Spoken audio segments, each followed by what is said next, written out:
uh, ABI, the Mekong Center of the Strategic Studies of the Asian Vision Institute, is very pleased to host the virtual panel discussion today with the three distinguished speakers. The first one being Excellency Dr. Soksipana. The second one is the Dr. Yao Lai, and the third one is Dr. Danielle Spooking. Before I start, let me allow me to give a broad brush overview of the speaker's biographies. First, let me start with Dr. Soksipana. Dr. Soksipana is currently the chairman and the founder of the Asian Vision Institute. He is also the practicing attorney and the managing partner at the law firm of the Soksipana and Associate, a member of Zico Law in Cambodia. Dr. Soksipana is also serving as a senior advisor to the royal government of Cambodia. Previously, from 1999 to 2005, he served as the Secretary of State at the Ministry of Commerce, where he was instrumental in negotiating Cambodian accession to the WTO. From October 2005 to July 2009, Dr. Soksipana served as a director at the International Trade Center, a joint technical agency of UNSTAD and the WTO in Geneva, Switzerland. From 2011 to 2018, Dr. Soksipana served as the chairman of the board of Cambodian Development Research Institute, CDRI. Dr. Sok is a holder of Juris Doctor from the Widener University School of Law in Delaware, United States in 1992, and a PhD from Bond University School of Law in Queensland, Australia in the year 2009. He is currently pursuing a PhD on comparative laws with the Université de Paris 2, Pension Assas. Yeah, everyone, please welcome Dr. Soksipana. Yeah, and the second is Dr. Danielle Spooking. Excuse me if I pronounce your name incorrectly. Yeah. So Dr. Danielle Spooking was born in 1982 in Germany. He studied political science and the sociology at the Friedrich Schiller University in Jena, Germany, and Palacky University in Olomouc, Czech Republic. His professional and scientific focus is on political communication and election campaigns. He worked as the campaigner for the Christian Democratic Union, CDU. In his dissertation, he devoted himself to the topic of the effects of the development of negative political advertising in Germany. As part of his doctoral studies, he spent time at the University of Maryland, United States, and University of California. He taught at university in Jena, Germany, Erfurt, Germany, and Budapest in Hungary. From the year 2015 to 2017, Dr. Daniel Spooking headed the Konrad Adenauer Stiftung office in Mongolia. Since the beginning of 2018, he has been the country director of CAS in Cambodia. Now we move to the last speaker, Dr. Yao Lai. Dr. Yao Lai is the director of European Union Center in Singapore. She is a council secretary at the Singapore Institute of International Affairs, the adjunct fellow at the S. Rajaratnam School of International Studies, adjunct faculty at the Singapore Management University, and a part-time lecturer at the National University of Singapore. Dr. Yao Lai sits on several advisory boards, including Center for European Studies at the Australian National University, KU Leuven Master in European Studies Program, Center for Asia Pacific Studies, Tallinn University of Technology, and the Leiden Asia Center in Leiden University. She is also a member of the scientific committee of a multi-year research project on trends in global governance and Europe's role, TRIGGER, led by the Center of European Policy Study, CEPS. Her research interests involve around comparative regionalism, multilateralism, governance networks. She has written extensively on issues pertaining to Asia-Europe relations in general, and specifically on the Asem process, EU-ASEAN relation. She participates actively in various research networks, policy dialogue, and academic conferences. Yeah, now I already finished the just giving a broad overview of the bio of our honorable speakers, and I found that we are very honored to have the three outstanding experts in the area of ASEM. So yeah, as you already know that the ASEM is the we call intergovernmental body created in 1996. Yes, and this this body uh, was the it's a combination of the countries with about the 53, I think, if I remember correctly, 53 partners, including Asia, Europe countries, and also the one ASEAN Secretariat and the European Union. Yeah, and many people has been questioning what ASEM what Asia Europe has been doing, especially in response to the COVID-19 pandemic. As the COVID-19 pandemic has struck the world, in general, as well as the ASEAN and Europe, yeah, in particular. So many people has been asking me like, oh, what ASEM as well as ASEAN and Europe has responded, and what type of response they they have been in place to the COVID-19 pandemic, both economically and in terms of health hazard itself. So I believe that today panel discussion, our panelists will shed the light on these questions. Yeah, and before we start, let me uh, explain our speaker about the format of the discussion today. In order to promote the interaction between our panelists, so we decided that we have two sessions. The first session is that all the panelists, I will take turn I will pose the question to the panelists. Each panelist will have 5 minutes to answer the question, and after that, the other panelists can jump in freely, can share your thought freely after the 5 minutes share by the first speaker, and after that the second session, I will open the floor to the audiences. The general audiences can participate in, can ask the question, and then you all can join and answer the question asked by our audiences online. Yeah, I'm sorry. I'm sorry. I should shut off my phone a bit because somebody's calling. Good, good. Yeah, I'm sorry for that. Okay. Yeah, and now,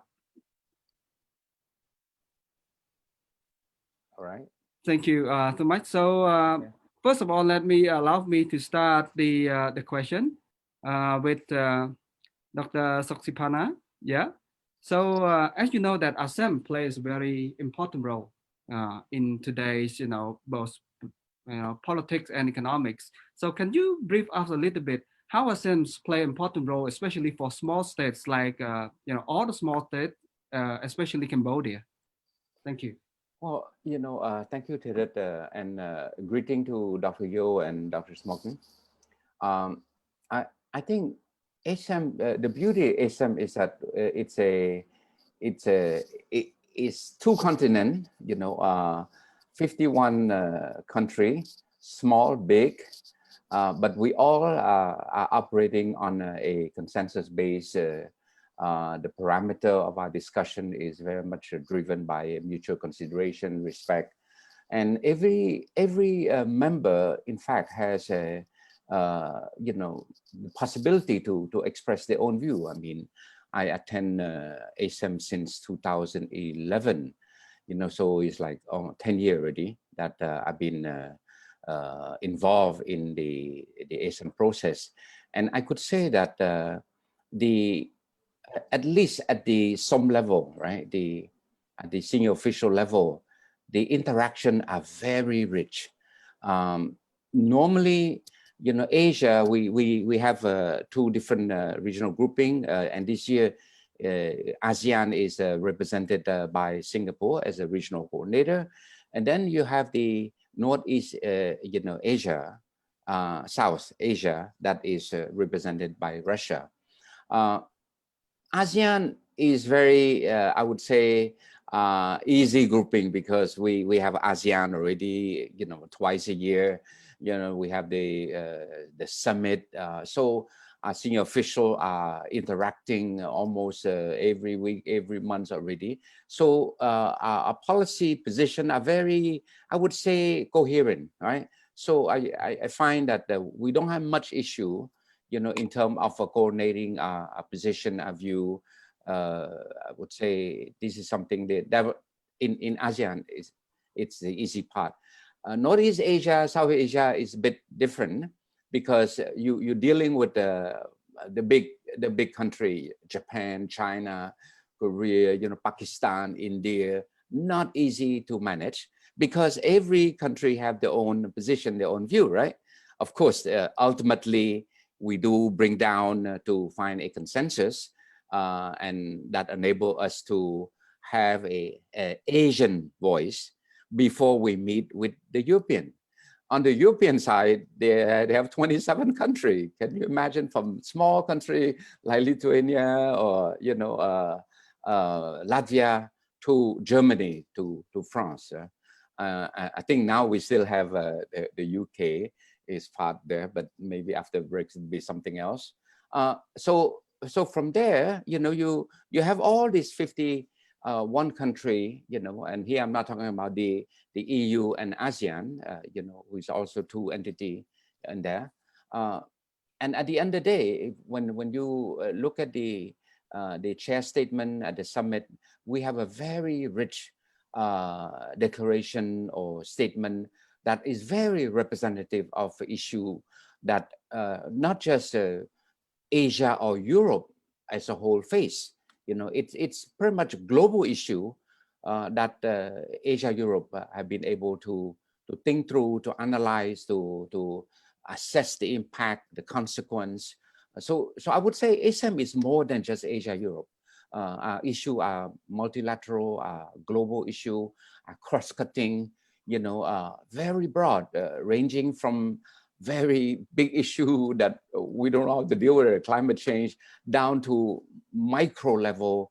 For example, this year Cambodia is pushing also the role of women in UN peacekeeping, for example, at such a micro level, right? So I would say it's a very rich platform. And at the summit level, the leader have the plenary, which is more like a statement, their own statement, and because it's very hard for senior official or foreign minister to influence what the leader want to say, but we also have the retreat session that leader can really have a frank and candid discussion on what they think of issue that pertain not just to their country but to the region as a whole. So it's a long answer to it, but I would say small country had that same opportunity, that same voice, to share their view on issue as important as a regional and global issue. Yeah. Okay, thank you so much, Dr. Sipana, for your detailed answers to the questions. Now next I would like to invite Dr. Danielle Spooking.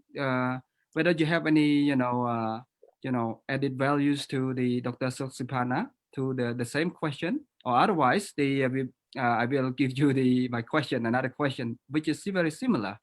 How relevant Asem is for the EU countries? Yeah, from your perspective, Dr. Danielle Spooking. Yeah, thank you very much to all of you, excellencies, ladies and gentlemen. I'm very happy that I can be with you. And the topic Asia-Europe meeting is something that concerns us as Konrad Adenauer Stiftung a lot. You know, we have offices around the globe, and especially in our Asia department, Asem is highly relevant because we see the importance of dialogue between Europe and Asia, and this format Asem in its structure is kind of unique. Unique because how it combines different countries, like Dr. Soxipana said, different regions, but at the same time, it's informal. It's the leaders can talk freely. This whole setting, a lot of bilateral meetings in the backgrounds. I think that is highly important. And just because you ask about the relevance, because sometimes ASEM is not very popular or not very well known in among international relations scholars. But just to look at the facts, ASEM represents 60% of the global population, 65% of the global economy, and 75% of global tourism. You see, those two continents, they are powerful. And I think when they work together on the big issues like climate change, migration, the hot topics, this is highly relevant. And to think about more about this, the leaders who are attending, it's the leaders of the country. So that is President Macron, it's Chancellor Merkel, it's Xi Jinping, it's Vladimir Putin. You know, when they are in the same room and they are able to discuss these topics, I think they can make a change. What is also perspective important for small countries, as we observed back then when the summit was hosted by Mongolia 2016, also a small country that could shine on the global stage. And I also see that is especially my Cambodian perspective, that I really hope that the summit will take place despite the pandemic in real life in Cambodia, because it gives a lot of attention to the host country. And I really hope that Cambodia is using this well with its agenda. Okay, thank you so much, Dr. Danielle Spooking. So the next I move to Dr. Hiao Lai Hui. So as I see that you also the expertise in ASEAN. So may I know, like, can you share with us how relevant ASEM is for ASEAN, particularly for Singapore? Dr. Yao? Thank you for inviting me to participate in this important panel discussion on ASEM. Indeed, I have been studying ASEM since it was first launched in 1996. And actually even before the process started, because I was looking at ASEAN-EU relations. So I've been following the development, and let me begin by reaffirming my belief. I mean, a lot of people, I think, as Daniel also put, sometimes do not pay a lot of attention to ASEM, because it has been one of the critiques, of course, was this low visibility, right? But in reality, I think ASEM is more important than ever now as a forum in an increasingly complex and contested world. I think this is the forum where efforts should be made to prevent a new Cold War from developing as the tensions between the US and China intensify.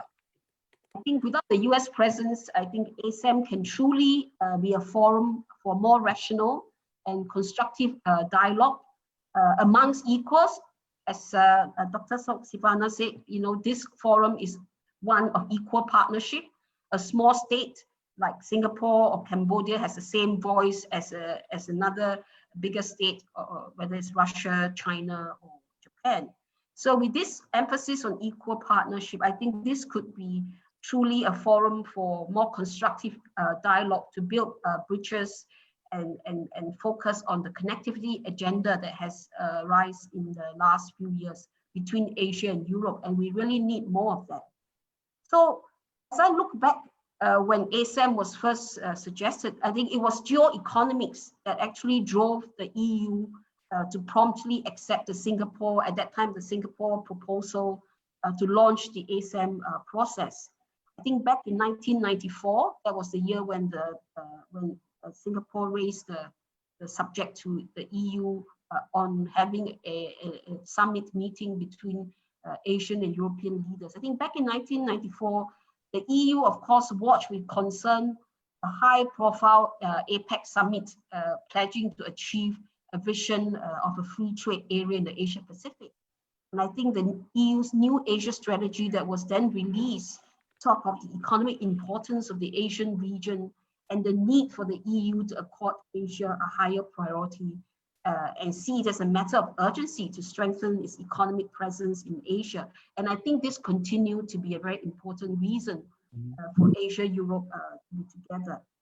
I think if you fast forward to the 21st century, and as I already mentioned, the increased tensions and rivalry between the US and China, the geopolitics of today, so it's not only geoeconomics, geopolitics of today would make ASEM an even more important forum, especially for Europe.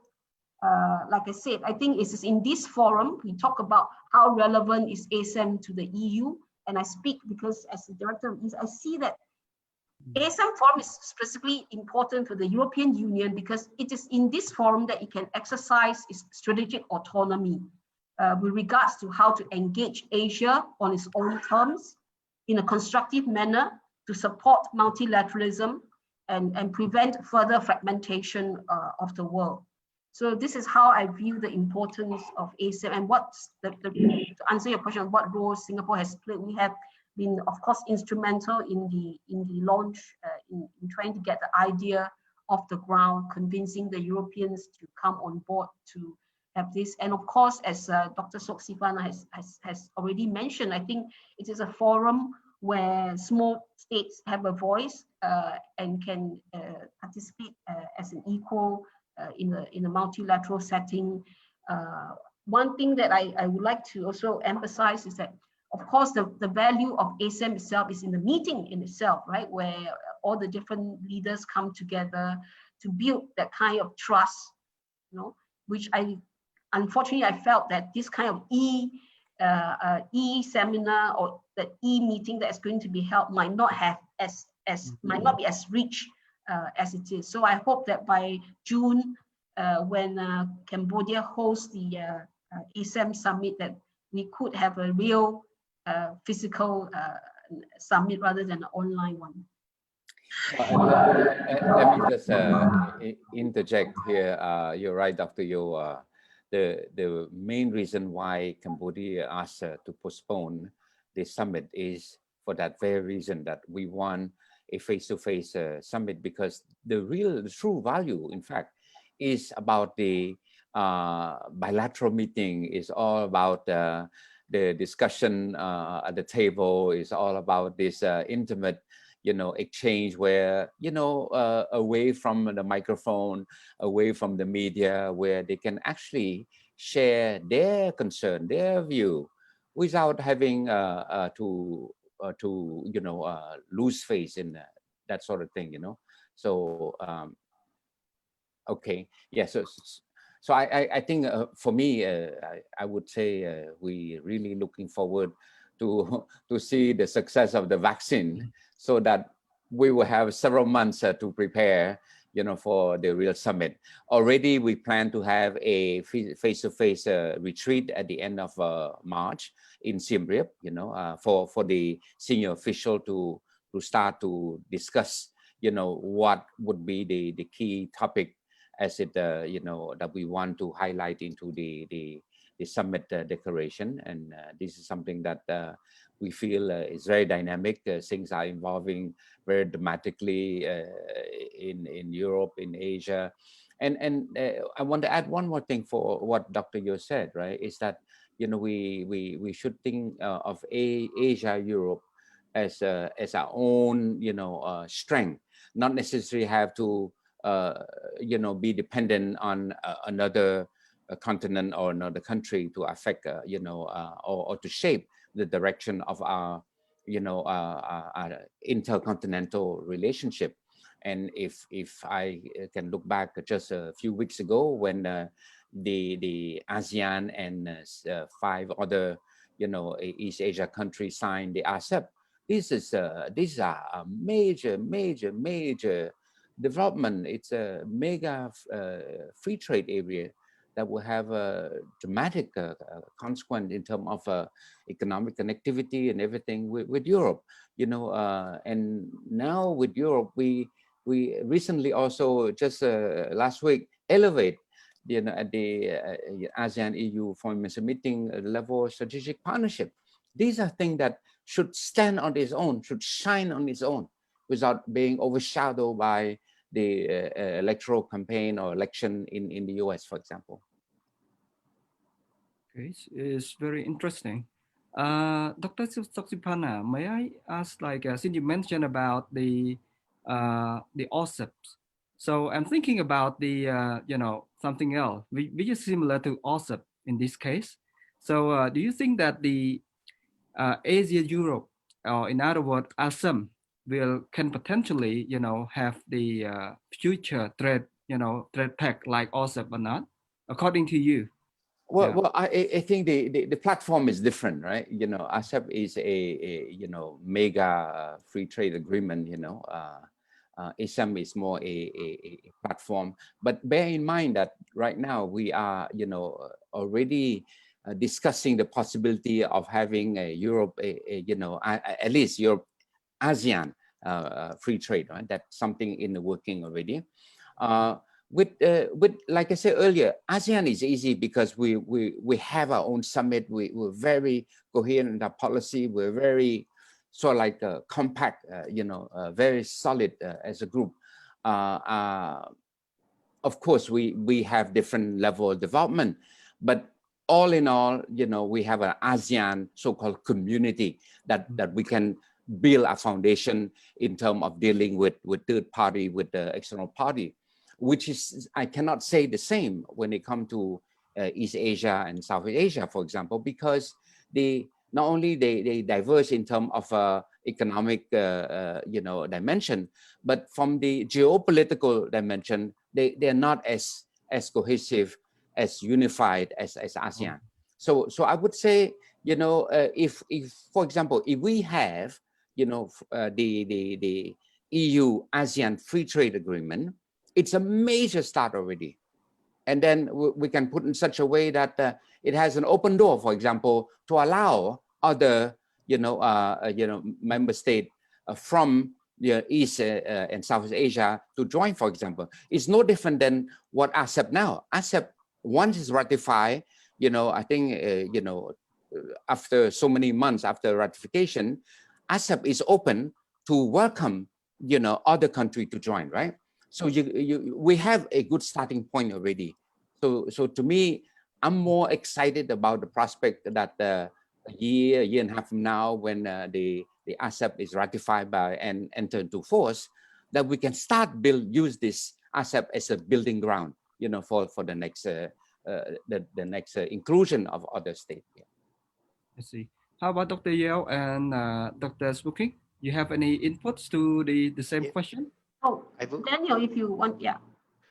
It adds a bit on what is already said, that you see that Asia becomes a priority in Europe, and you see, maybe you see a pivot to Asia from Europe at the moment. You have member state countries that have their own Indo-Pacific strategies, Germany, France, the Netherlands, and this is continuing.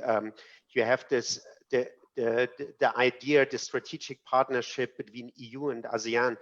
I think the EU is at the moment exploring opportunities beyond China and the US. ASEM is a format where the US sits not at the table. This can be challenging, but it is also an opportunity. And I think we will see that this EU is continuing this process. when it comes to free trade, I actually like to have also a big idea in Asem, because it shows visibility, even if it's not realistic in the next 1, 2, 3, 4, 5 years, but to have a vision to say one of our goals or targets is to have free trade between European and Asian countries, and this could be a mission for ASEM. Thank you. Dr. Yeo? Yes, I thought I would just add on. I think I couldn't agree more with all the views I've expressed. And in particular, I think about the fact that Asia and Europe, as I mentioned just now before we started, in some way, we should really be more active and proactive in taking leadership on issues that are of concern to us, right? We should not rely on a hegemonic leadership. So we should play a more active role, and it could be seen from the RCEP that has been mentioned, the Regional Comprehensive Economic Partnership, that is in some way an initiative by ASEAN to tie in all the ASEAN +1 agreements to come up with a comprehensive economic partnership that can be open to all its dialogue partners. And I think that is a way to go. Similarly, you see when the US pulled out from TPP, Japan took the lead to continue the CPTP. So this is what I think we should see more in our region, and hopefully Europe will recognize that Asia is an important partner that they should really engage for joint leadership, collective leadership on various issues. I think it's, and I really like the idea that, with the EU ASEAN, we can grow from there. Now that the EU ASEAN has talked about starting its inter-regional free trade agreement, hopefully that can be done as fast as possible to show our commitment to globalization, to open to free trade, and to a multilateral order, rule-based order. So with that, I think, as what Sifana has said, we should then really look at how we can use this EU-ASEAN framework, again, as what ASEAN did for RCEP, to be one that can connect the broader Asia-Europe region. And I think, again, like Daniel also said, that it doesn't have to, it will take time. Remember when RCEP was first initiated, it was 2012, right? It took 8 years. So I think we should also, like what Daniel has said, maybe in the next ASEM summit or whatever, to announce that we are looking towards a sort of an Asia-Europe open and free trade area. And that, that is our vision. It will take some time, but we should look at how there are already within the ASEM platform different free trade agreements that have existed, right? So if the Eurasian Economic Union, you have ASEAN and the RCEP and all that, and how then all this can be linked together, or start looking at the different frameworks and see if we can have an overarching framework to try and find some commonalities amongst these different free trade agreements and work from there. And I think that would be a pragmatic way to start, I think, as a signal to the world that we remain open to business, that we want to build resilient supply chains, and that we're not going to close our borders. Thank you so much. Dr. Sifana, please. Thank you, Terud. I just want to add on what Dr. Yeo mentioned. ASEM has already a very solid, I would call, platform that we started a few years ago, in the connectivity platform, right? We spent about 2 years, with the Pathfinder group, to discuss the various parameters of connectivity. And we do have now a very clear definition on what connectivity between our two continents is all about. Very, very good basis to start with. And to me, what is a free trade? Free trade is all about connectivity, right? Connectivity, physical connectivity, people to people connectivity, free flow of good, of service, that sort of thing. And here we have a very good discussion on what should be the connectivity framework. As we speak right now, for the next several months leading to the summit, what Cambodia would like to achieve is to finalize on the so-called connectivity framework to help facilitate the regional coordinator on how the regional coordinator, which happened to be Singapore now coordinating ASEAN, Russia coordinating the Northeast South Asia, and Europe, of course, how they can, make good use of the facilitation aspect of the regional coordinator in the area of the various connectivity. Of course, connectivity is very broad. It can go from one spectrum to the other, but we have thought of that side already. And Dr. Yo, you're rightly to say that this could be the basis to think of a larger, more institutional framework to expand Europe and Asia connectivity. If I can add to that, I think the connectivity agenda is definitely should be something that we should really redouble our efforts on that. And I think I used that term before. I think we should also try and synergize the different connectivity strategies and plans within the ASEM. We have the ASEAN Master Plan on Connectivity 2025. We have the Chinese BRI. We have the EU strategy for connecting Europe and Asia, and also its partnership with Japan on connectivity. I think there are a lot of this connectivity strategy and agenda out there, and we should use, again, ASEM to see how can we connect the different connectivity agendas, right? Connecting the dots and connecting connectivity's agenda, and find, again, in order to, again, create a certain momentum, maybe start a small find some common priorities in the connectivity agenda. For instance, if you think of the challenge of recovering from the disruptions of COVID-19 caused by COVID-19, and of course the coming industrial revolution, then things like education, training, and infrastructure for digital connectivity will become, I think, should be a priority for ASEM. Yeah. Thank you so much for your insightful inputs. In one way and another, you touch upon the new policy or new positions of the United States presidency. I think maybe you mentioned about the Joe Biden's. I just wonder, do you think that the new U.S. administration led by Joe Biden will support Asem? And if so, in what ways? If you disagree with this proposition, could you give us some example? Thank you. Maybe I start by saying that I don't think the US even know that there's such a thing as ASEM. So I'm not sure. Unfortunately, they're so absorbed with their domestic and the not. But I think there is quite.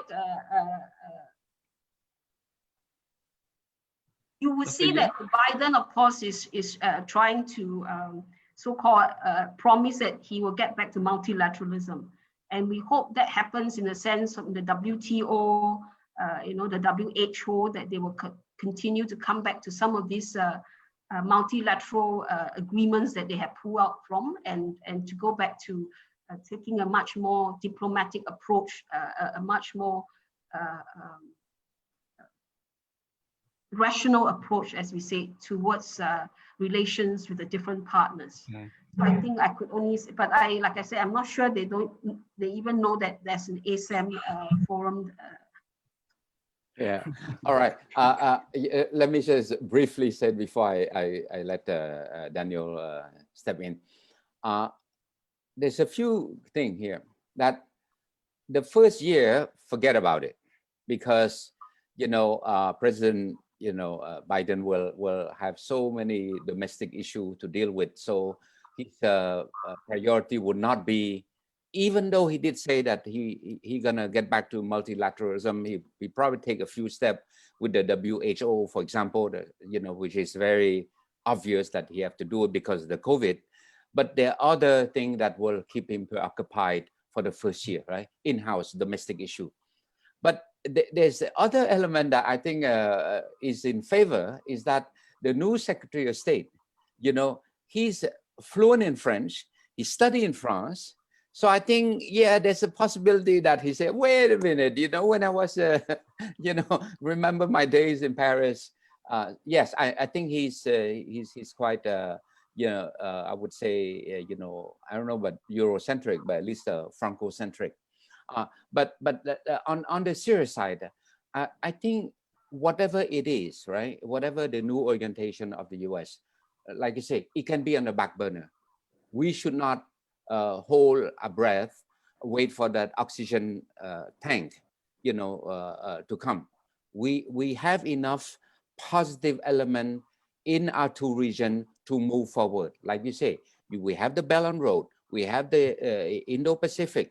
I open a parenthesis a bit. I'm a bit disappointed that India pulled out of the ASEP.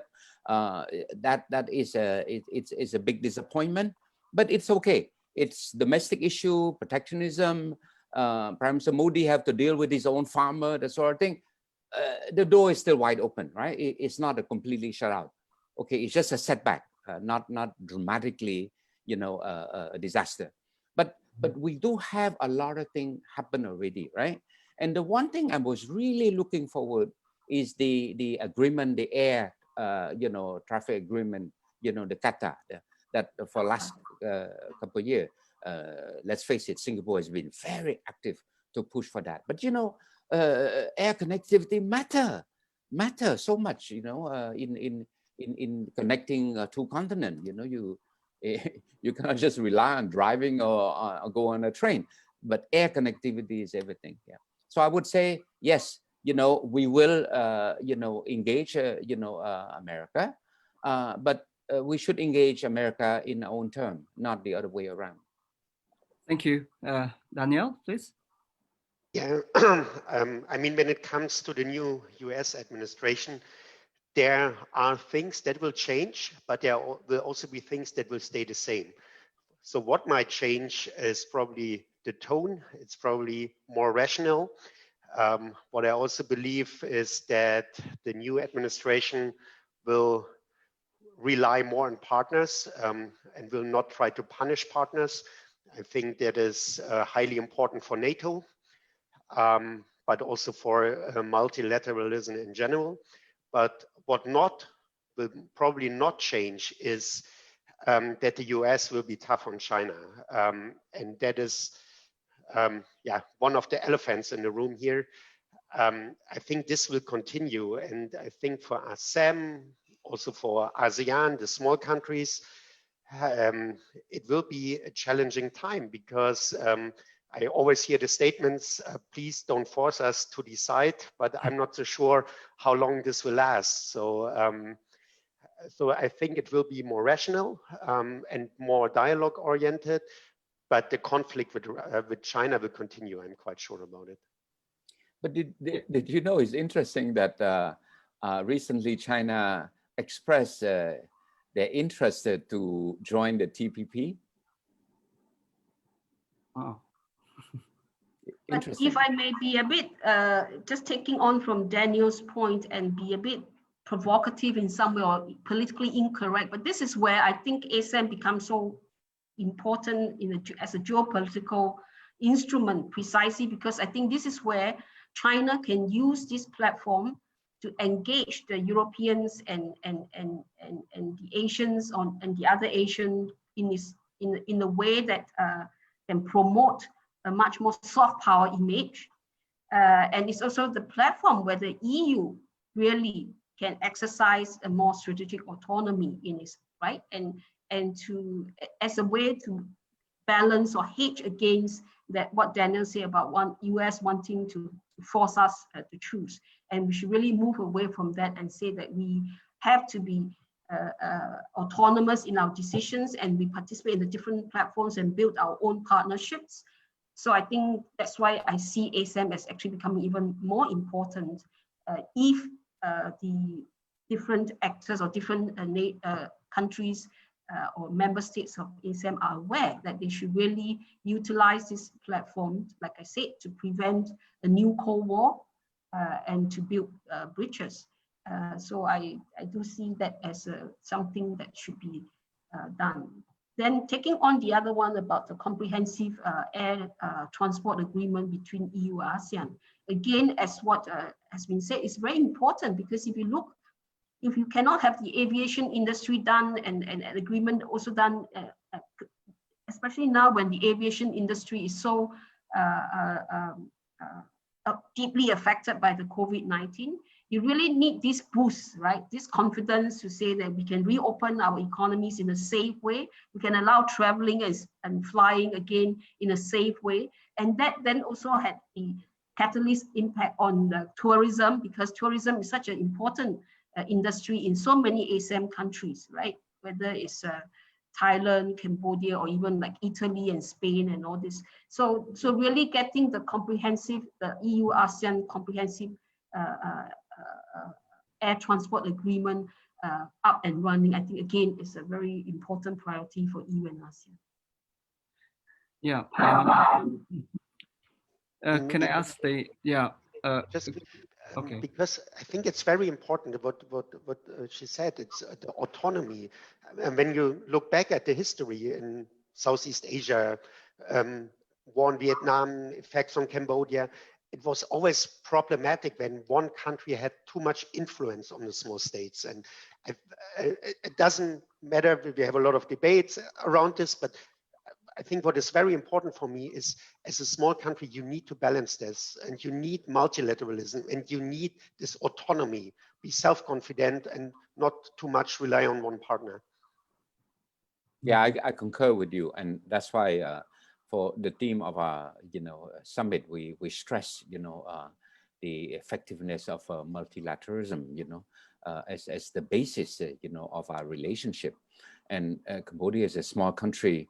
From the very beginning, as soon we get out the killing field after the war is over, the civil war is over, we immediately embrace the regionalization entry to ASEAN, and then the WTO. And I was very involved in the WTO accession process, and I know that we really believe that the only way to save us is through multilateralism.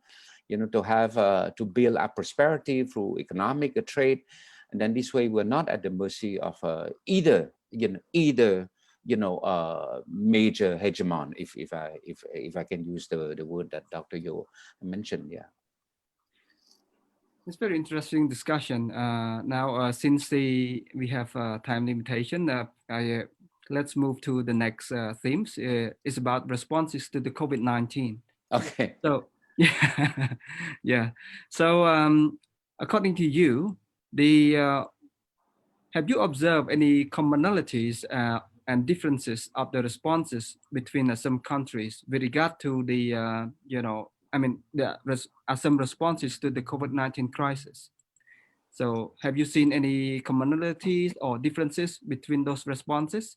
So, can I, please, now, Danielle, could you start the first one? Thank you. I try. I think I see more differences between Europe and Asia. The reaction on it. I think the European approach to fight the pandemic is more based on responsibility of the citizens and personal freedom. And in Asia, it's more strict regulations, quarantine measurements, very strict. You can just look what will happen when you arrive at the European airport and what will be happening when you arrive at the Asian airport. So in Asia, in most of the countries, you go in a hotel and you have to stay there for 2 weeks. You cannot even leave the room. So it's quarantine it's a well organized, but a 2 weeks prison for you. That is not going to happen in Europe. It's more about responsibility. It's more about awareness in the population. I have seen a lot of countries where the government is led by virologists. It's not just Dr. Fauci in the US. It's also the chief virologist of the Charité in Berlin, who was very influential in raising awareness of the pandemic. And you see more a science-dominated approach on the one hand, and the other it's more stricter regulations. Also, when it comes to applications, to to keeping track of it, it's then again a question of data protection, very important in Europe, not so important in Asia. And then the bigger political question, do you react in a multilateral way? So are borders, for example, still open? You still can cross and you have a united approach. That's what I see more in Europe. The Asian approach is very national, trying to get the virus out, close the door, close the borders. And also when it comes to the economy protection, you have more sophisticated social security systems in Europe that helps a lot, especially for vulnerable people. In Asia, the effects on the low income vulnerable people is much higher. And that are the main major differences I see. And there are probably many, many more, but I would leave it like this here. Yeah, thank you, Danielle. So Dr. Yao, you have any? Maybe I just add, I think I agree broadly with what Daniel has said about how in Europe they tend to issue advisory and then let the individuals take the responsibility for their actions, and not with this very tight regulations or laws as in some Asian countries. But I think what you need to add to that is also how countries respond and how well they manage the pandemic depends a lot on trust, right? And whether they take a more whole of government or whole of society approach. And I think that to me is a key, some differences in looking at how some countries have been able to control it a little bit better. And of course, there are issues about, you know, for instance, in Singapore, not just in Taiwan and places where people have to download all these contact tracing apps in order to try and curb the control, which Daniel said, you know, because of the concern about data privacy, has not been well received, for instance, in many European countries. So I think there are some of these differences. Okay. Well, maybe I add from purely my own personal life here. You know, I'm here for my medical treatment in Singapore, and I can tell you I feel safe here because when I go out, I wear masks, and I see everybody wear masks. And you find that when every citizen or foreigner, whatever, comply with the same rules, you feel more secure. You know, you know that you are protecting yourself, but you also protecting, you know, other as well. And of course, the measure that they introduce would require the citizen to comply, and this is very, very important. But at the end of the day, right? It's again, it's different value system, a different governance issue. But to me, when I look at the whole issue of COVID, right, one have to balance between saving life and saving livelihood, and these are the issue that is really difficult for different country, different state to you know, to balance. You know, like, for example, when you try to, I take the case of my country where Angkor Wat, Siem Reap is where all the tourists go every year. 5 or 6 million tourists go to Cambodia to visit the seven wonders of the world. We have 300 or 400 hotels there, small, big, you know, 5-star guest house, but they are totally, you know, devastated, right?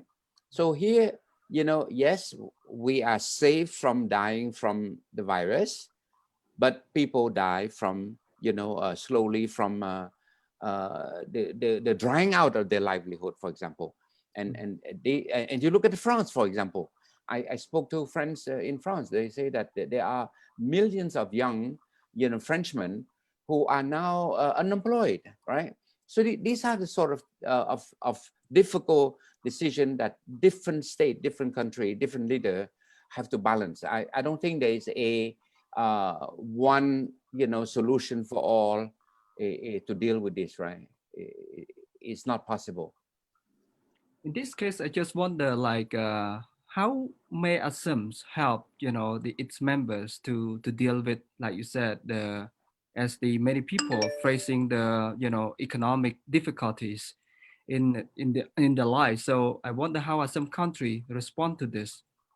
Are there any economic measure, tangible economic measure to respond to this? Well, let me just speak on the policy level first, right? And one thing that I would say during Cambodia chairmanship that we have tried so hard amid this COVID pandemic is to rally the collective will of all the ASEM member, in this case, still at the level of the foreign minister. And we've been working hard to get a foreign minister, statement on COVID. And these are some collective effort that sort of like bring about the various aspect, policy aspect that and policy commitment that different member have to do within the context of their national environment, of course, to respond to the COVID, right? And right now, leading to the summit, we are looking already on what should be the measure and policy for the post-COVID recovery aspect of it. Yeah. So at least from the policy side, that's all I can say. Yeah. Yeah. Thank you, Dr. Yeo. Do you have any input to this? To just add that I think it's also important, again, now that the vaccine is out, but how to ensure, we talk about vaccine multilateralism, to ensure a sort of a fair and equitable distribution of the vaccine. And I think in the ASEM platform, again, you have the different countries which has some, Russia has his vaccine, China. So how to, again, to get the different partners to work together to work up some system of a much more inclusive and equitable way of distributing the vaccine. And I think this is something that can be really looked into now that, you really have a few vaccine candidates out there and should work out some, yeah. So. Yeah, thank you. Have you ever think about the, economic responses, say supply chains? Have Asem set up some kind of mechanism to deal with the supply chains for the member states? Dr. Danielle Spooking, you would like to share with this?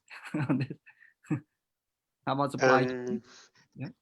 With supply chains, I'm maybe very general. I think what a lot of countries realized when in March and April, when the situation was really tough, and it came quite surprising that that especially for Europe, that you need also a strategic autonomy on supply chains for medicine and medical equipment, because it was quite tricky, as a lot of these things are produced in Asia, and in this time it was tough to get masks and other equipment. I think what we see a shift is maybe a little bit away from globalization when it comes to very, very necessary goods. Move the production closer to the consumer, closer where it's needed. And the other big trend we are seeing at the moment is the fourth industrial revolution, where it gets cheaper to produce these kind of things, even in high wage countries. So what I think we will see is that more production is moving to the industrial countries. But was not a good answer, I think, but at least I gave my idea on that. Dr. Saksipana, please. Yeah, I think we have to accept the reality that the COVID will bring a new norm in our life, right? Whether our behavior, our modus operandi, our day-to-day modus operandi, or as a whole economic system, trade system, and supply chain is no different. That country will have to rethink how to ensure that their basic necessity can be provided internally because of Not because neighboring country don't want to help. It has nothing to do with solidarity. Sometimes it's the necessity to protect, for example, a country. That's why some country close the border. Look at the early stage of the pandemic when Italy was really suffering and was looking for help from neighboring European country who couldn't help because they have also their own crisis. They have also their own need to be met for their own people, right? Cambodia is a good example where, you know, for so many years after the war, mainly because our health system is still poor, you know, and the government have only but so many budget to do a million things at the same time, right? You know, because you just emerge from the war. So health is one thing, education, road, everything. So by default, the health system is not well, you know, equipped to handle COVID, right? Of that nature. So all along, you know, we would go to Vietnam, we would go to Thailand, we would go to Singapore, whatever, right? Because under normal circumstances, it's just a drive away, it's just a flight away, okay? Then COVID came. So it doesn't matter whether you have money, you want to travel or not, it doesn't matter, right? Certainly, you're stuck in your home country, you die because there is no chemotherapy, you know, available. There's no drug available, right? So by default, different countries are now having a deep thinking.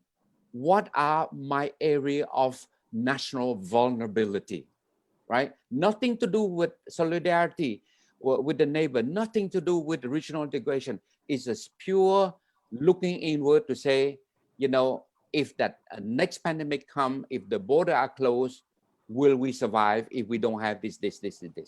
So I think COVID will force country to rethink very hard on, and of course here, it will answer your question that about the supply chain, right?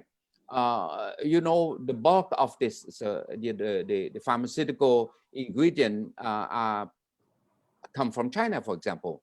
India is a major producer of generic drugs, but it also linked to what's happening in the WTO, Dr. Yu, you know, like on this, you know, the TRIP agreement, the intellectual property side of it.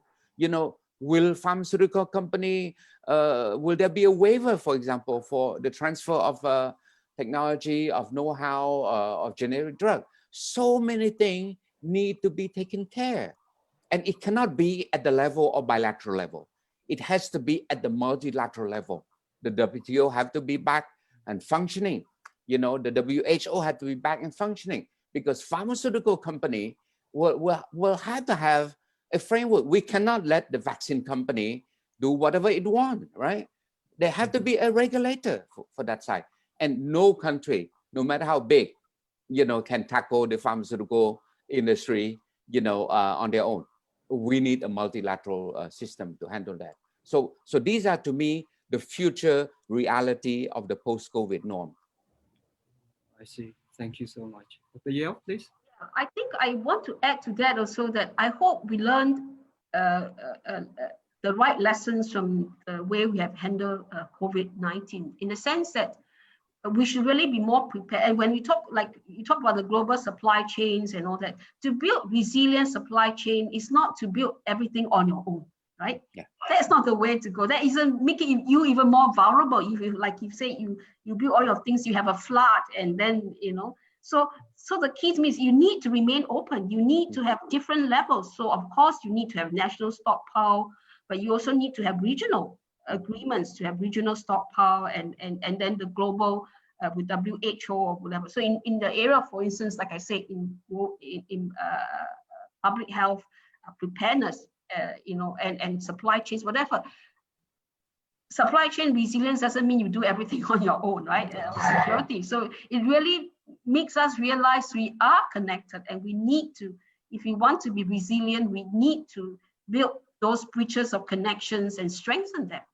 And I think that should be an important lesson we take from this COVID-19, and how we should now really, as I said, look at this time double our efforts to build connections, to strengthen our connections, and push back against those nationalistic, populist kind of rhetoric. Yeah, thank you so much, Dr. Satsubhana and Dr. Danielle Spooking, for your insightful, interesting thoughts about this. Some people ask, suppose that we have the vaccine now in place, but the worrisome is that the vaccine may not be available to all, especially the poor countries. So in this case, I wonder if the ASEAN or the EU and even Asem have any, have been set forth or roll out some kind of policy in order to, help the poor countries. Yeah. Can I start with Dr. Yao first, please? Well, I think we already have a bit of that. We have seen, for instance, that Singapore has already committed US $5 million to the COVAX facility to say that this will be used to help the less developed countries or the developing countries to have access, right?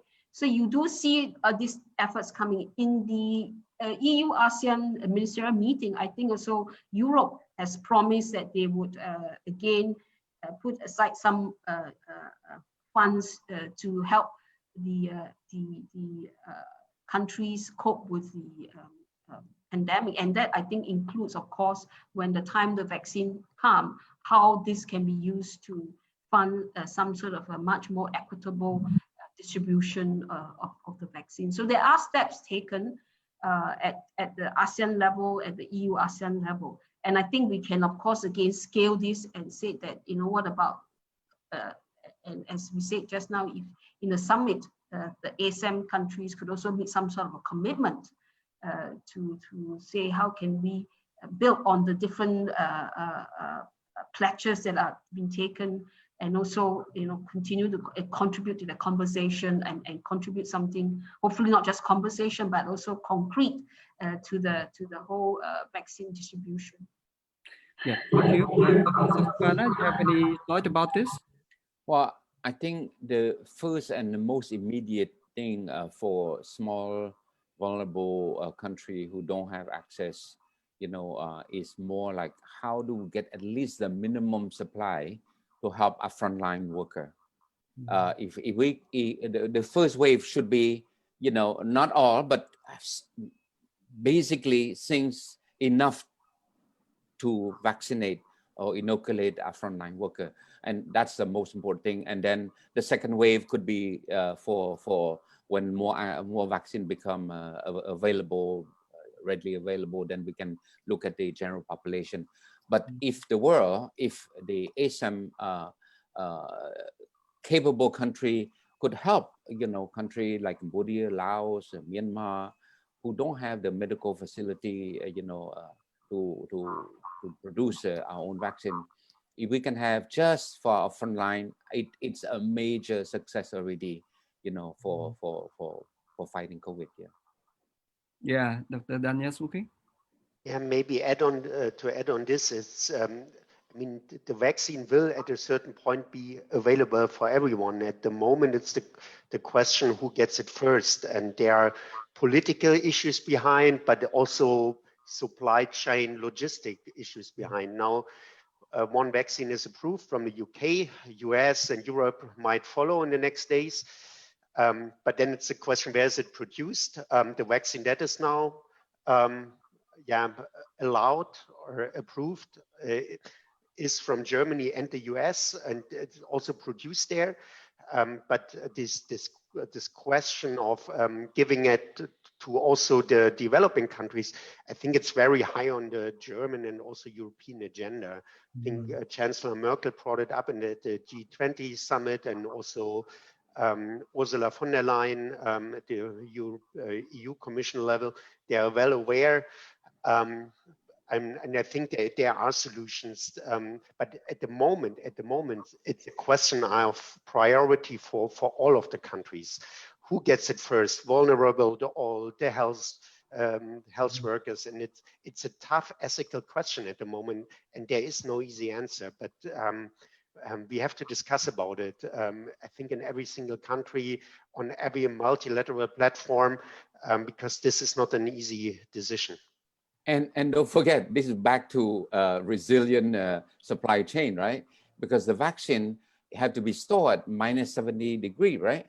And how, I mean, how do you deal with this sort of a supply chain arrangement? You know, will the country who will be recipient have the infrastructure to welcome, to store all that thing? These are things that are not easy to answer, because it takes time to import, to build equipment. Yeah, the vaccine could come, but I don't have a refrigerator that I can store at minus 70 degrees, right? So what's the purpose to bring the vaccine when it will be, it will lose its efficiency when put in the sunlight, you know, that sort of thing. Yeah. So it's not an easy answer. Yeah. Absolutely right. And the other question is also the price. I mean, the vaccine that is approved now is quite expensive. The other one from the UK and Sweden, I think AstraZeneca, is quite cheap, but it's not approved yet. And it's also the question how to do that. And this can be stored in normal refrigerators. It's also a big question. And we have to see in the next week what comes out, what is fully tested, what is fully approved. And these logistical questions are coming with it. Dr. Yao, please. I just also want to, in some way, caution not to get, let our optimism about this available vaccine carry us away, because I think a lot still need to be done, and I think so. We don't want to allow this place so much hopes, all our hopes on one basket, right? I think we should still do a lot of the testing.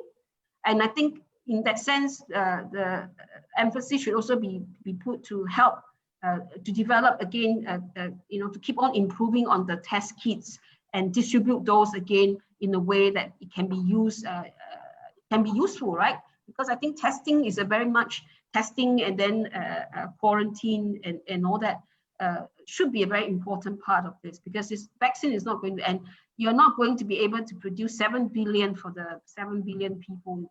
It's going to take a long time. So I want to caution that we shouldn't let this optimism about the vaccine distract us from also the very important work of contact tracing, testing. And I think, again, I would like to see also more developments in terms of producing and having improvements in the test kits that we have now, and that companies should really focus also on developing those aspects and not put all the attention only on the vaccine and forget that there's another instrument you can use to try and control or mitigate or to control the spread of the pandemic.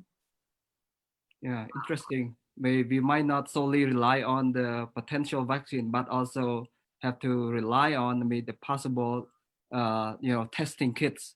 We have to increase the number of testing in order to ensure that this COVID-19 will be under control. Yeah, and I think like Dr. Yo said, right?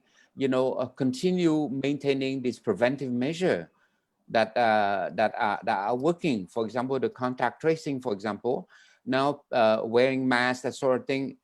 It should become part of our daily life, right? And I can share one personal experience. My son, for example, who have a bone cancer, who just have the surgery now. One of the things that his doctor, his surgeon said that you should be thankful to COVID. And then my son looked at why? He said, because of COVID, everybody wear masks. And because you have cancer, when you have chemo, your white cell is gone. So your immunity system is extremely low, right? So the fact that everybody wear masks is a big saving grace for you. So you see, there are also different aspects. But I would say that if country continue their preventive measure that work, right? Safe distancing, cleaning their hand. Everybody should have in their pocket a sanitizer, a mask. These preventive measures by default will reduce the likelihood of further spread, right? And then when the vaccine comes, hey, it's a bonus, right? It's a bonus here. Yeah, interesting. We should also, yeah, according to Dr. Soksupana, we should also introduce others, measure as well to protect ourselves. Let's say, often they do hand sanitizing, also wearing masks, social distancing, so on and so forth. This is very interesting suggestion. And Now, and let me just add this. And yeah, Singapore should be on the front line to share to other ASEAN countries how that app, right? That software app that wherever, that tracing is amazing. I think it's amazing, and these are something that you could help other country do that, because everybody have their smartphone, right? So this is probably the best use of technology in this moment in time. Thank you. Yeah, now we move to the the last theme of the discussion today. This is about Cambodia's Asem Championship. Yeah, we would like your final thought on this. First, let me begin with Dr. Soksipana. As far as I know, the Cambodia Championship of Asem has been delayed to next year. I'm not sure when, but maybe in the mid 2021. So, what are the opportunities as well as the challenges for Cambodia as the chair of the 13th Asem Summit, especially during this challenging time, COVID-19? I tell you, all the preparations on the way. We build the conference center, a brand new conference center. We invest a lot of money. Pretty much the whole government is mobilized, because ASEM is the biggest ever, gathering of leader. We have other event at the foreign minister level, right, or finance minister level, but never at the leader level, right? ASEAN, we have 27 at most, but ASEM there's up to 53. So we invest, tremendously our physical infrastructure. Like I say, the whole government is mobilized, right? And the reason we asked for postponement, and all the country respond favorably, because they want a face-to-face summit. That's the value of a summit, which is bilateral, discussion, trilateral, you name it. That's the value of that. So the date is, is June, in early June, so it's already set. And as we speak right now, the European side have confirmed already their highest level, Ursula von der Leyen, so the top leader have confirmed already that they will come. So this is something positive, and we are 6-7 months away. So there's hope. There's hope that we could control the situation by then, right? In terms of issue side event, we still have all the side event in place. We have the user forum, we have the editor, we have the labor, we have the cultural side event. So all the side event are in place, and the parliamentary, event also. Everybody is pretty much keen to have that. And like I say, for Cambodia, it's a historical opportunity, and that's how I convinced, like a year and a half ago, the leadership of the country to say that, because the summit is every 2 years, and then it's alternate between Europe and Asia, and within Asia is alternate between ASEAN and the NESA group. I say, we'll be all dead if we miss this opportunity, because we have to wait another 100 years before the turn of Cambodia come. So while we're still alive, let's grab it. So yeah, so it's exciting, and we hope that on the substantive level, we would have a good statement on the post-COVID recovery. This is one of the deliverable outcome, tangible outcome deliverable for the summit. And then, of course, the main, declaration, the summit declaration, will matter quite a bit. And I suspect that as we speak right now, the dynamics of the global and regional change is so fluid that it's still early to think what should be the text, the substance of the declaration. We're still at the fluidity level. As we speak now, we are circulating to our member, still at the level of the key element yet, or we say the skeleton, right? We are proposing, we are recommending, we are suggesting that member country send back their view, what they think would be important for the summit. So we're still at that level. And hopefully by the next retreat in March, we will have a good idea on what are the key issues. And from there, we have 3 months to work with Germany. Germany have still, even though sadly, Germany missed the opportunity to have to host the SOM because during their presidency, Portugal would take over, starting in January. But between Berlin and Portugal, Lisbon, there will be another SOM meeting, right? And then there'll be one more SOM back to back with the summit to trash out, to clear out all the issue. So I would say the next 6-7 months are going to be quite hectic for us, for Cambodia, but we are fully committed, and I'm so glad that we have this historical opportunity to have Cambodia be the host of the summit. Yeah. Thank you, Dr. Saksipana. So, Dr. Diao, what do you expect to see from Cambodian Asem chairmanship? Yeah, next year. What do you really want to see? Oh, I think, as I said, I wish Cambodia all the best, and I want to, like Dr. Saksipana, I would like to see a real meeting. Yeah. There is a physical meeting, not an online. So I hope that will take place. That to allow new leaders that have come to be able to meet face to face and establish a connection first, right? Which is very important now in diplomacy, to have that face to face meetings, and all the side events and the various bilateral and other meetings to take place. So that is my wish for the Asem.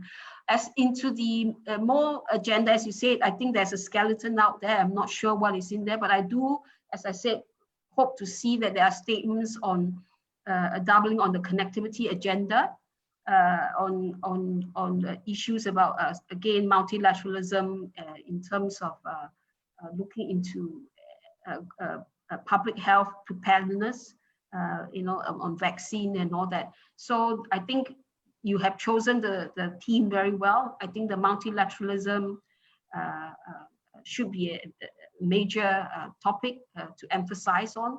And the last, which I have already said just now in some way, is to see a much more active Asia-European joint leadership on the various challenges we face, whether it's climate change and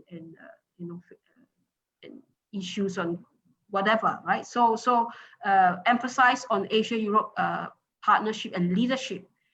We should not shy away from being more proactive and willingness to confront and go back to this idea that has been in Asem for a long time, that leadership is not based on how big you are or how powerful you are, but based on issues that you have an interest, that is your priority, that you want to focus on.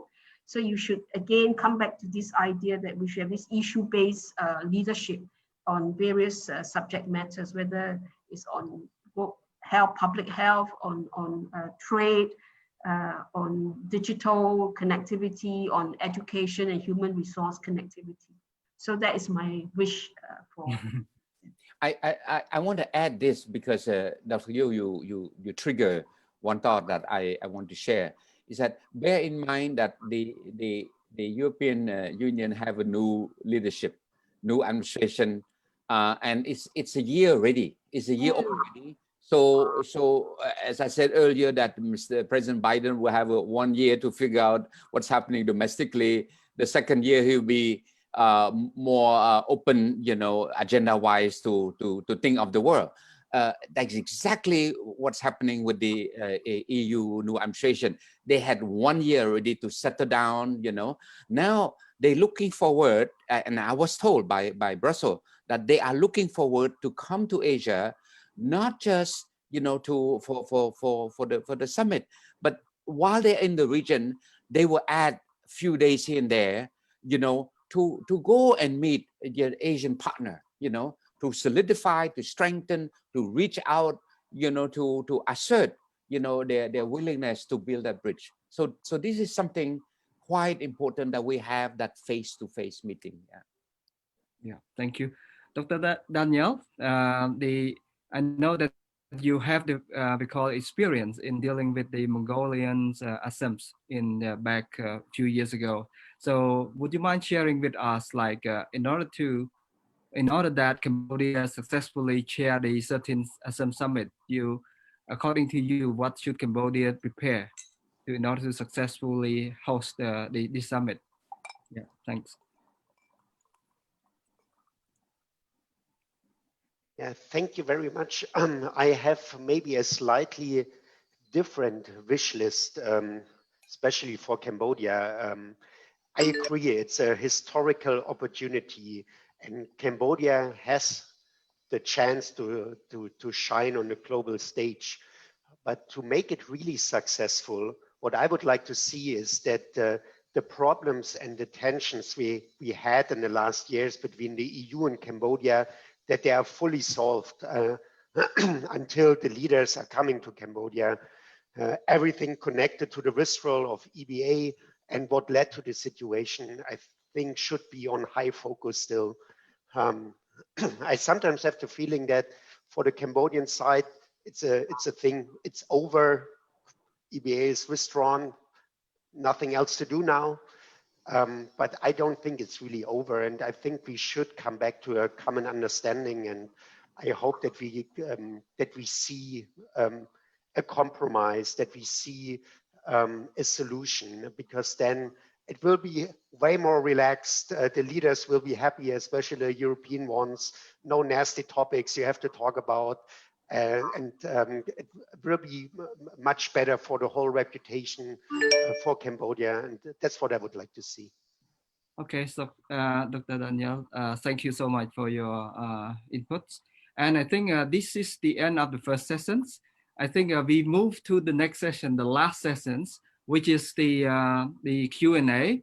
The audience will ask you the questions, and let me remind all the audiences here.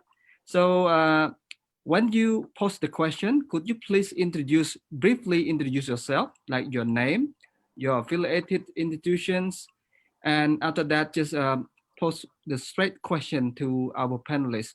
If in case which panelist you want to address to, just let me know, or you put the name of the panelist, or otherwise, if you want to address to all panelists, you just put all panelists, please. So now the floor is yours, all the audiences. So, now we got one question, but it seems it's common, and also the question in there. So, as the 13 Asems which Cambodia hosts, I try to read to all the to our panelists now. As the 13 Asem which Cambodia hosts next year is approaching, and the EU just withdrawn 20% of its EBA from Cambodia, claiming the setback of human rights and democracy, what will the Asem can play the role to rebuild and engage a relationship with Cambodia? Yeah, I think this is the main question, but the next will be is the comments. Yeah, so let me finish this. His or her comment. Recent month, EU just implemented the free trade agreement with Vietnam, where the human right and democracy is not there. How such FTA be fair enough for Cambodia, of which EU has been contributing a lot via EBA on poverty reduction in Cambodia over the last 2 decades? Saying, em May Kun Makara from the Phnom Penh Post. Yeah, from the journalist. So who would like to take the floor first? May I invite Dr. Soksipana first? Yeah. Yes. Yeah, I think, you know, we still have the ongoing dialogue, and it's not a done deal. You know, so the process is ongoing. You know, we have the discussion. The European Union and Cambodia still maintain the dialogue. It's not. It's just a temporary, you know, decision. The EBA is still there. You know, so to me, I think is something that is work in progress. You know, I was, you know, for, you know, a year and a half before I fall sick with that cancer, I was the special envoy to, uh, you know, deal with the EU on this everything but arm, you know, issue. So no, I mean, my answer is very simple. The dialogue is still ongoing. Very productive exchange. We maintain the discussion. We're very active with the diplomatic corps. You know, we're looking for a solution, way out for both sides to ensure that we have a good summit. No, I mean, this is something that I would say it's currently is happening. And as to the comment, you know, on Vietnam free trade, right? Yeah. So I think this is something that it is relating to EU and Vietnam. It's a free trade issue. It's a negotiated issue, and I prefer not to comment on that. Yeah. Yeah. Now, Dr. Danielle and Dr. Lai Hui, you would like to share any thought about this? Yeah. Yeah, maybe I think what is important, because the cases, free trade agreement with Vietnam and EBA withdrawal, are always put in the same box, or at least that's my feeling on this. And what I see from the European side, it was bad timing, bad communication. But the free trade agreement is a long process where you mutually agree. An EBA is something that is given unilateral from the EU to developing countries. That it happened all at the same time, it's tricky, and that's why I see it's problematic. The way to into the future, or a positive future for Cambodia, is what I see is what Dr. Soxipana said. Be in dialogue, continue that. And when it comes to free trade agreements with the EU, I think the way for Cambodia would be in the setting of a EU-ASEAN free trade agreement. A bilateral FTA, I don't think that the chances are that high. Yeah. Dr. Yo? I don't have really anything to add except to say that I think, again, sometimes in the interaction between EU and developing countries or ASEAN countries, I think we have to really think about the impact on the people.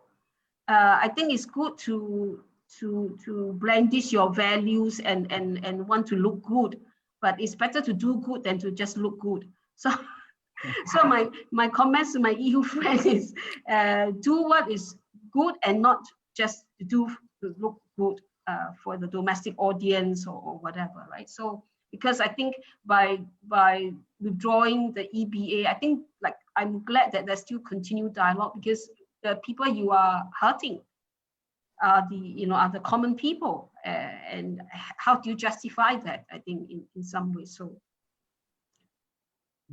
Okay. I agree on that.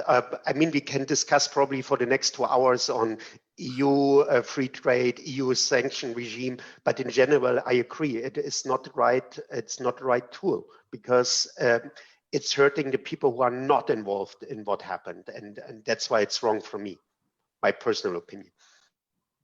Yeah, I hope the EU leadership can hear this, so that they they can change their mind or reconsider their position toward the EBA, especially during this challenging time, the COVID-19, because Cambodia already faced, a lot of difficulty and hardship from this pandemic already. So I hope that the EU and also the European Commission reconsider its position toward the EBA. Yeah, in order to relieve this kind of difficulties for Cambodian people. Yeah. while waiting for the other questions from our audiences, perhaps I would like to pose another question to the other panelists. Yeah, how would Asem help to complement the existing regional mechanism, say ASEAN or EU, in fighting the COVID-19 pandemic? So this question is for all of you. So can we start with first with Dr. Yao? I think, as I have mentioned just now, we already have certain commitments from different countries, different regions on this whole vaccine multilateralism. And again, I think during the summit, perhaps it's good for Asem to also include a statement on this on equitable access to the vaccine. And then, of course, I think the other one that we already talked about is post-pandemic recovery. Asem has the sustainable connectivity agenda. So like I said, we need to double down on this connectivity agenda to try and push and catalyze this post-pandemic recovery and make sure that it's a sustainable and a green recovery that is in the interest of both the Europeans, the EU, and also ASEAN has also sort of commit itself to wanting to have a much more sustainable post-pandemic recovery. Okay, thank you, Dr. Yao. So, Dr. Saksipana, would you like to share your thought on this? I'm fine on this one here. I think, yeah. Yeah. So, thank you. Now we have a questions from a student from ANU. Yeah. Oh, I know him. He's the president of the Cambodian Student Association in Canberra, Mr. Dom. He has a question as follows. But before he has a question, he has some kind of comment. As Cambodia is facing second incident vis-a-vis the coronavirus, the move of the government to reveal the identity of infected individual seems troubling around. First, discrimination among community toward them. Second, discourage them to test or move forward with suggestion from government as subjected to be discriminated and distanced. And number three, no privacy law in whatsoever related to the individual rights. What are your thoughts toward these worrying drawbacks? So I think Dr. Saksipana, you are the right person to answer this. Maybe because he question directly asked about the Cambodian government. So, Okay. Yeah. Well, look, Cambodia, we are still a least developed country in the sense that, in terms of our health system and everything, in terms of our human resource, our medical resource, our facility, we don't have the capability, to handle a mass infection at one time. Okay. So we are blessed that for the whole year we were spared from this community outbreak. But now it does happen. I mean, like many other countries. And of course, the privacy of the people are in our mind, this vaulting the information of the people, it's there, but it's for the benefit of the larger community. Because, again, I think collective will is the only way that Cambodia as a whole can find a way to fight this pandemic. This is, to me, for a situation where we don't have the resource, the adequate resource to tackle that. One have to understand that the government have to take some measure, and these are drastic measure. But think about it: if we don't take measure and the whole country is infected, what would happen? So I think at the end of the day, right?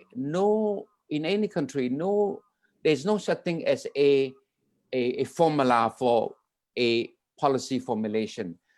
Situation differ, context differ, and we have to make the best of what we know at the time. It's like there is no perfect. I can use a good example. during the tsunami, the Fukushima in Japan, right?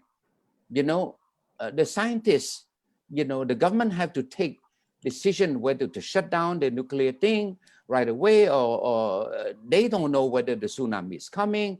You know, the scientists think differently, but the government had to take a decision. You know, it may not be the best decision, but is a decision that they took based on the information that they have at the particular time. Scientists are not like us academic. We have peer review. We can take our time to write academic paper. You know, we don't affect life, but policymakers have to take decision that affect life, that save life or hurt life.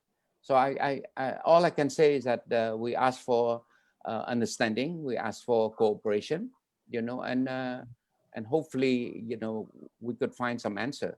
But you have to bear in mind that any leader in this point of time care for their citizen. Maybe certain action are taken could be seen as dramatic, but ultimately they want the right thing to be done for the people. Yeah. Yeah, it's a kind of dilemma for the Cambodian government. On the one hand, it has to balance between like you said, the mass infection. It has to deal with that effectively. On the other hand, it has to protect the privacy. So some people, yeah, a small group of number of people may not be happy since their identity has been revealed, but they have also, this kind of people also should have thought that this is for the sake of the so-called the national interest or the whole community interest. So this is the reason why the Cambodian government has to make a painful decisions to, you know, to reveal such an identity to the public so that they can take the precaution. Yeah, so we understand this kind of difficulty of the Cambodian government. Thank you so much, Dr. Sipana. And I think the second question, yeah, I think it's quite domestic, and I'm not sure if it's related to the theme of the discussion today, but let me try. Can CPP and CNRP going to talk each other or solve problem in Cambodia about issue like EBA and the others?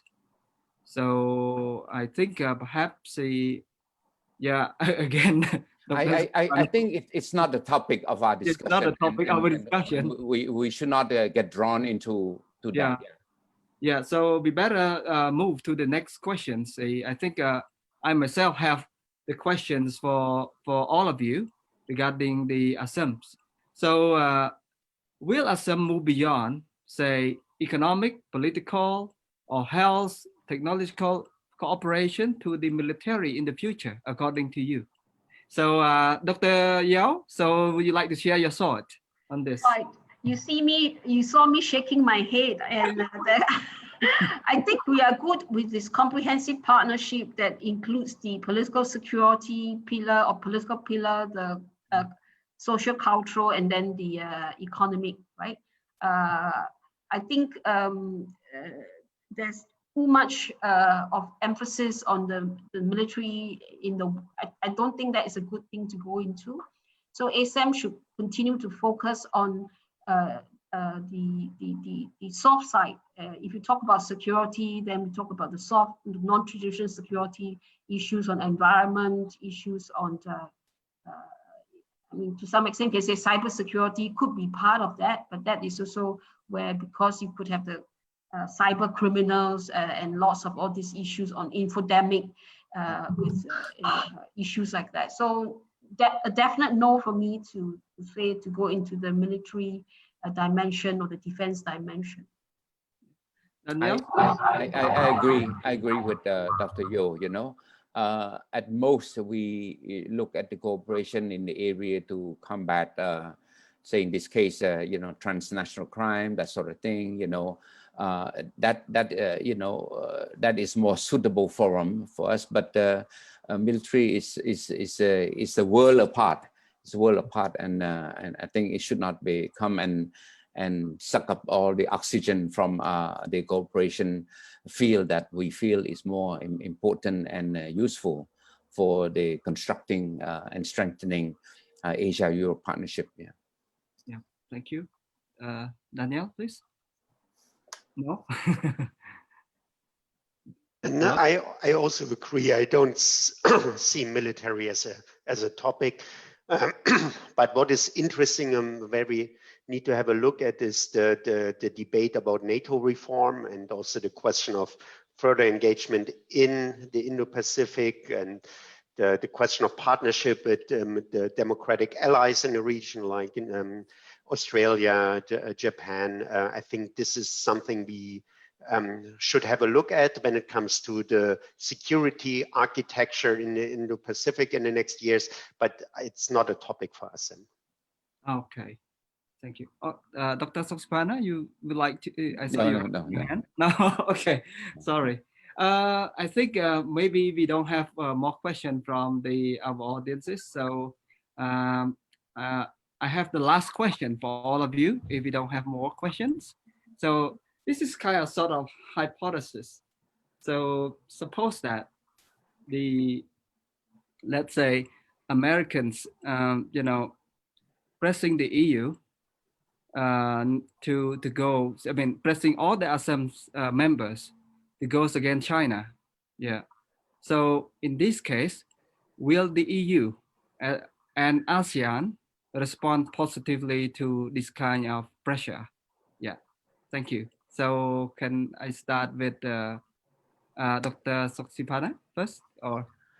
I think poor America will have, I mean, poor next administration will have some serious time to rebuild the trust with the world. Okay, not just with the European Union or with Asia. I think President Trump presidency, the last 4 years have really, I would say, pulled back 50 years of their moral leadership, that sort of thing, So I would say President Biden will have pretty much his whole 4 year to rebuild the trust back, because trust is not something that you can buy or impose. It have to be earned. And the last 4 years, we feel that the trust. Well, look, forget about China. China, the US consider as a rival, but the EU is the best ally. I was in Europe and in London, and I heard on the news, right, on Euro News. It was at that time the president of the EU say that, look, if you, it was Donald Tusk, right? It's also Donald. He say that if we have a friend like President Trump, you don't need an enemy. So even ally, got bullied. I mean, forget about China, like I said, right? So my answer is very simple. President Biden will have his whole 4 year to just rebuild the trust. Maybe country will lip service to say we go along, but the trust is not there. The pivot to Asia that President Obama have launched, that we at that time believe that is good for the region, now we have to rethink. If every 4 years we have back and forth, how can you build a long-term sustainable relationship? Look at Asem, right? Asem, look how long. I mean, Dr. Yo, you were involved in the early 90s. It takes decades to build. And, of course, we have some, misunderstanding, disagreement here and there, but the structure of the partnership remain intact. Because why? Because of the respect and the mutual understanding, right? And then we navigate back and forth to find a common ground, a common solution, a compromise. Let's be real about it. Every summit statement, every foreign minister declaration is a compromise of position of 51 country, right?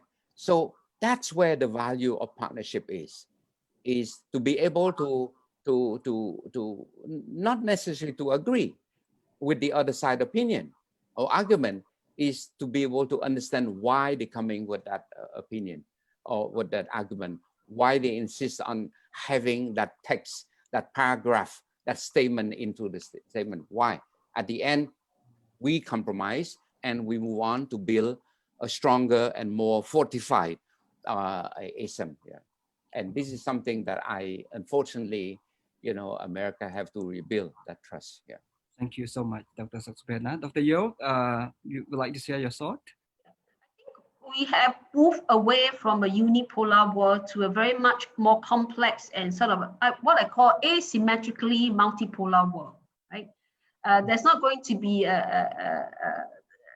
someone to force you to choose. We all have to navigate this very complex, connected world with some sense of confidence and agency to be able to navigate and take our own stand based on our own interests. So, if you look at what EU-ASEAN has done just recently, elevating our partnership to a strategic partnership, is a sign that we want to be more active. We want to have our own partnership done in a way that we all agree. And it also shows from the ASEAN-EU partnership that despite our differences, despite the fact that we have different history, we are so diverse, we can work together, right? We should move away from the language of power and talk about common interests and forge that bonds to move together, cognizant of each other's interests, so we can overcome differences if we have the political will. And I think that is how I would like to see ASEM also developing, that is based on finding common grounds on issues of common interest to move forward, and not to be determined by some outsider or some outside power So that is my main point. Yeah, thank you. So Dr. Danielle Spooking. So yeah, from the EU perspective, what do you think? So first of all, I hope that the US is not doing that under President Biden. But if so, this is going to be tricky, because at the end of the day, the US is still by far the most powerful country on the planet. And when it comes to these tough decisions, I don't see that Europe and Asia is so strong to avoid that certain countries will choose sides. And then it comes to the question, do you want to be on the US, European side that value democracy, human rights a little bit more, or do you want to be more in the Chinese side? I hope it is not coming to this situation. I really hope, but I also think we have to be realistic. The tensions are getting higher. We have all these conflicts, security law in Hong Kong, question of Taiwan, the South China Sea, question of Xinjiang, the re-education camps, and the tone in Europe and the US is getting tougher and tougher on China, and we cannot ignore that. Yeah. Can I just add and come back to what I said earlier, that I think if our Chinese friends are listening to this, I think ASEM is a good forum for them to so-called rebuild their, or what they call rebuild, but rebuild their ties with the Europeans and other Asian partners, right? In order not to result in what I see as this, the West against China, this new Cold War or something. So that was how I started right from the beginning. ASEM is a very important forum to rebuild the trust, to provide the confidence that China can be good partners to both their Asian neighbors and also the European friends. And that would then prevent this whole idea of the West ganging up against China. And I think that is my hope that, again, hopefully at least the Chinese believe there is another way for them, there's another forum for them to really again make their diplomacy work. Yeah. Oh, we have the questions. Sorry, from the, I don't know the name Dell. I am Sochanda, PR from LOBA, Logistic Business Association, regarding the comprehensive EU-ASEAN air transport agreement. I think it is more on tourism and dialogue, but in terms of international trading, shipping is most related, especially when it comes to transportation of goods by sea. Thus, will there be oceans transport agreement to facilitate transportation of products across the oceans? This is a question. Will there be ocean transport agreement to facilitate transportation of the product across the ocean? So yeah, who would like to take the floor? Yeah, okay, Dr. Saxophana, please. Yeah. I think, you know, for cargo, right? I mean, it has never been an issue. You know, trade, we have the WTO, we have, you know, we have so many agreement, and international trade has always, you know, rely on cargo. So I don't think there's, well, there's not an agreement that I know we're gonna have a new one, but international trade has functioned for years, and is working already. I don't think we need anything else. It's the air travel it has more specificity because it's unique to the air transport itself, while the cargo is very different, right? You know, air connectivity have they have different right? You know, you can have direct flight, you can fly to the capital, you can hop to the provincial airport to pick up a passenger, you can offload passenger. So it has different multiplicity, and it connects different country at one route, right? You know, you come to Cambodia, but then you transit for Singapore, you pick up a passenger, you know, and then you fly on to Europe. So it's different. While cargo transport are very standardized already. You know, you ship good, they have a protocol, you know, to handle custom protocol, that sort of thing already in place. So my answer is no, I don't think there's a need for that, because the air is a specific sector that need specific regulation for that. Yeah, thank you so much for your answer. I think now we have come to an end of the second sessions, as well as the whole panel discussion. So on behalf of the ABI, I would like to express my sincere thanks to all our distinguished panelists for sharing your insightful input into this virtual panel discussion today. And I wish you all the best. Yeah, all the very best, and we hope to see you next time. Thank you. Okay, thank you so much. Thank you. Bye. Thank you. Bye. Bye. Bye. Bye. Bye bye. Thank you. Thank you.